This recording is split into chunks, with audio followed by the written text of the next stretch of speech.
বিসমিল্লাহির রহমানির রহিম। আসসালামু আলাইকুম। দুয়ারিপাড়া সরকারি মহাবিদ্যালয়ের কৃষি শিক্ষার অনলাইন ক্লাসে সকল ছাত্রছাত্রীকে জানাই স্বাগতম। আমি শাহনাজ পারভিন, প্রভাষক, কৃষি শিক্ষা, দুয়ারিপাড়া সরকারি মহাবিদ্যালয়, রূপনগর, ঢাকা। আজকে আমি তোমাদেরকে কৃষি শিক্ষা প্রথম পত্র থেকে পাঠ দান করব। কৃষি শিক্ষা প্রথম পত্রের প্রথম অধ্যায়ের দ্বিতীয় পরিচ্ছেদ, যেখানে বাংলাদেশে কৃষির তথ্য ও সেবা প্রাপ্তির উৎস এই বিষয়টি নিয়ে আলোচনা করা হয়েছে এবং এই ক্লাসটি একাদশ এবং দ্বাদশ শ্রেণী উভয়ের ক্ষেত্রেই প্রযোজ্য। তো চলো শিক্ষার্থীরা, আমরা আজকের আলোচনায় চলে যাই।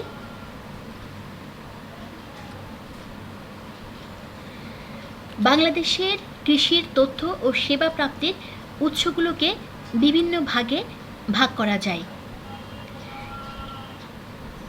এগুলো হলো: 1. অভিজ্ঞ কৃষক, 2. কৃষক মাঠ স্কুল, 3. কৃষক সভা বা উঠোন বৈঠক, 4. কৃষি উচ্চ শিক্ষা ও গবেষণা প্রতিষ্ঠান, 5. কৃষি তথ্য সার্ভিস, 6. কৃষি সম্প্রসারণ অফিস, 7. কৃষি উপকরণ সরবরাহকারী প্রতিষ্ঠান, 8. এনজিও, 9 হচ্ছে মোবাইল ও ইন্টারনেট ইত্যাদি। আমি আজকে তোমাদের সাথে বাংলাদেশে কৃষির তথ্য ও সেবা প্রাপ্তির যে উৎসগুলো আছে সেই উৎসগুলো নিয়ে আলোচনা করব।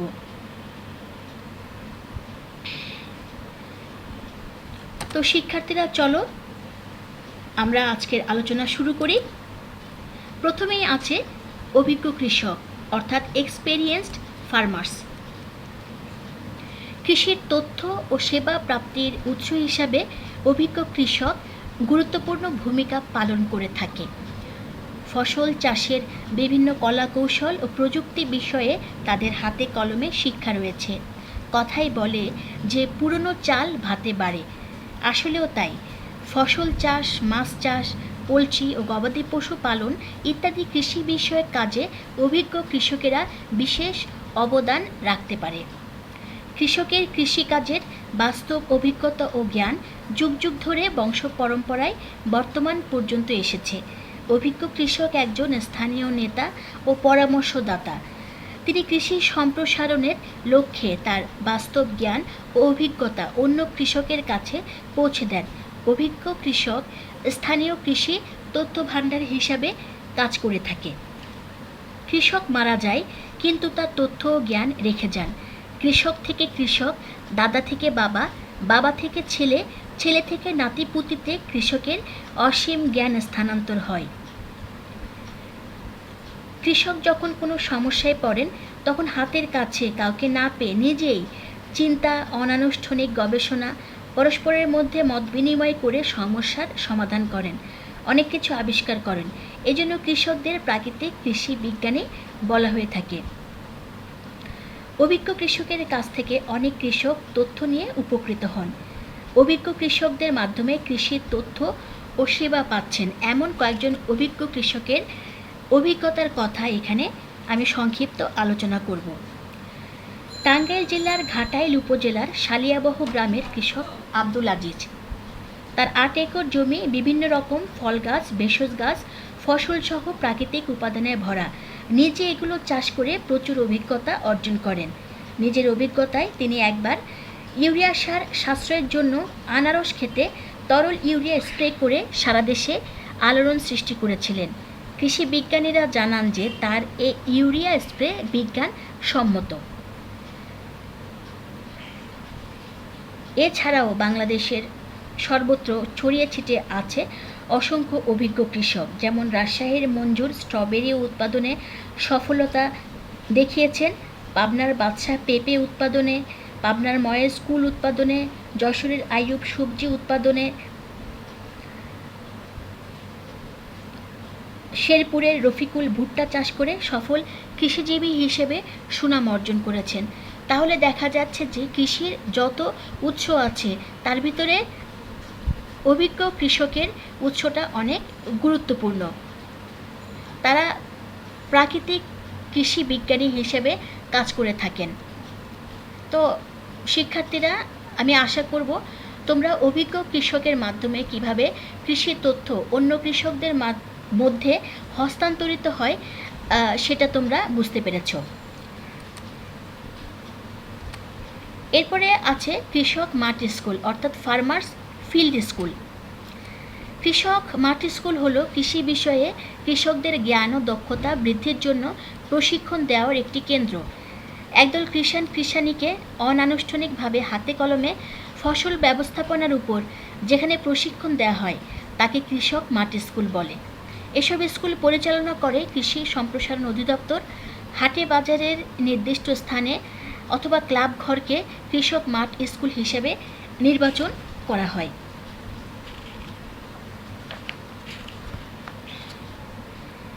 কৃষক মাঠ স্কুলে বিভিন্ন চাষ পদ্ধতি সম্পর্কে আলোচনা করা হয়, কিভাবে পোকা দমন করা যাবে, কিভাবে ফসল ব্যবস্থাপনা করা যাবে ইত্যাদি বিষয় নিয়ে কৃষক মাঠ স্কুলে পাঠদান করা হয়।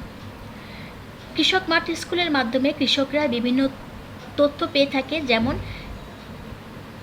সমন্বিত বালাই ব্যবস্থাপনা, সমন্বিত ফসল ব্যবস্থাপনা, সমন্বিত খামার ব্যবস্থাপনা ইত্যাদি বিষয় তারা এই বিদ্যালয় থেকে শিখতে পারে। এরপরে আছে কৃষক সভা বা উঠোন বৈঠক অর্থাৎ ফার্মার্স মিটিং।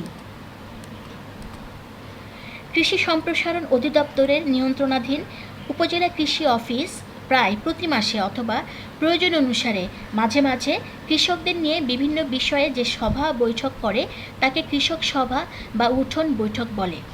সভাটি ইউনিয়ন পরিষদে অথবা হাটবাজারের গ্রোথ সেন্টারে করলে সেটাকে বলে কৃষক সভা, আর সভাটি কৃষকের বাড়ির উঠোনে করলে সেটাকে বলে উঠোন বৈঠক।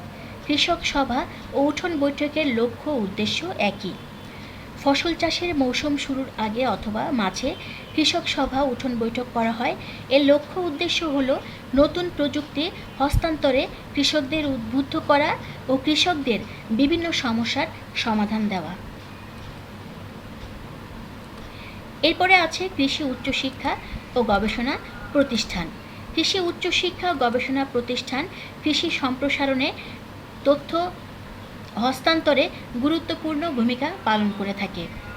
কৃষি উচ্চশিক্ষা ও গবেষণা প্রতিষ্ঠান নতুন নতুন প্রযুক্তি উদ্ভাবন ও কৃষক পর্যায়ে তা পৌঁছে দেয়। আমাদের দেশে কৃষি উচ্চশিক্ষায় নিয়োজিত প্রতিষ্ঠানসমূহকে প্রধানত 3 ভাগে ভাগ করা যায়। ক. ডিপ্লোমা সনদ বা সার্টিফিকেট প্রদানকারী প্রতিষ্ঠান। খ. স্নাতক ডিগ্রি প্রদানকারী প্রতিষ্ঠান। গ. স্নাতকোত্তর ও তদূর্ধ্ব ডিগ্রি প্রদানকারী প্রতিষ্ঠান।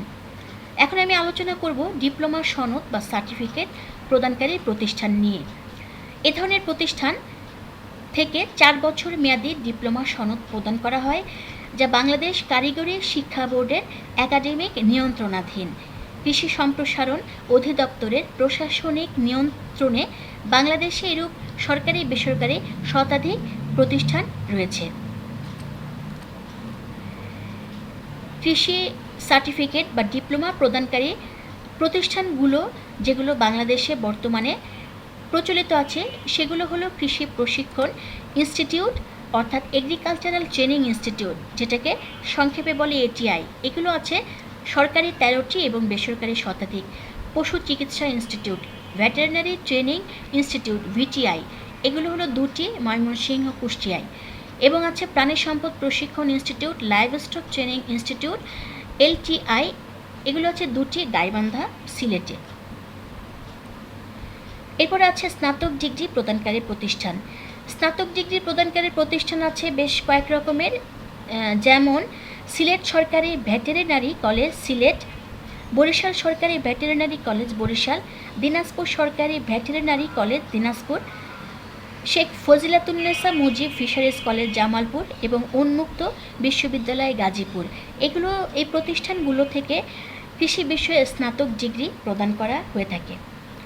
এরপরে আছে স্নাতক, স্নাতকোত্তর ও পিএইচডি ডিগ্রি প্রদানকারী প্রতিষ্ঠান, যেমন বাংলাদেশ কৃষি বিশ্ববিদ্যালয় ময়মনসিংহ, শেরেবাংলা কৃষি বিশ্ববিদ্যালয় ঢাকা, বঙ্গবন্ধু শেখ মুজিবুর রহমান কৃষি বিশ্ববিদ্যালয় গাজীপুর, পটুয়াখালী বিজ্ঞান ও প্রযুক্তি বিশ্ববিদ্যালয় পটুয়াখালী, হাজী দানেশ বিজ্ঞান ও প্রযুক্তি বিশ্ববিদ্যালয় দিনাজপুর, সিলেট কৃষি বিশ্ববিদ্যালয় Sylhet, Chittagong veterinary and animal science বিশ্ববিদ্যালয় চট্টগ্রাম।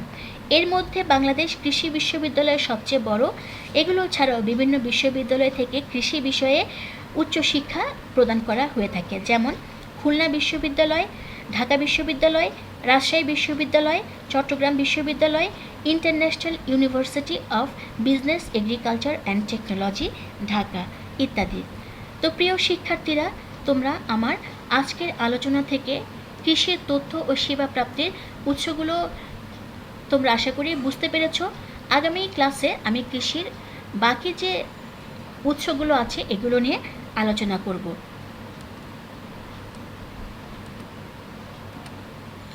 তো শিক্ষার্থীরা, তোমরা ভালো থেকো, সুস্থ থেকো, পড়াশোনার প্রতি মনোযোগী থেকো এবং আগামী ক্লাস পর্যন্ত তোমরা মনোযোগী থেকো। তো শিক্ষার্থীরা, ধন্যবাদ সবাইকে। আল্লাহ হাফেজ।